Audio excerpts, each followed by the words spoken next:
How to mute words on Twitter. First, you'll open the app. Then you'll click on your profile photo in the top left hand corner. Then click on Settings and Privacy. Then you'll click on Privacy and Safety and scroll down.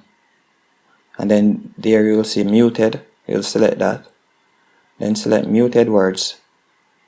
And there you'll type in the word that you would like to mute. And this word will stop showing up on your feed. As you see, you can mute it from your timeline or notifications.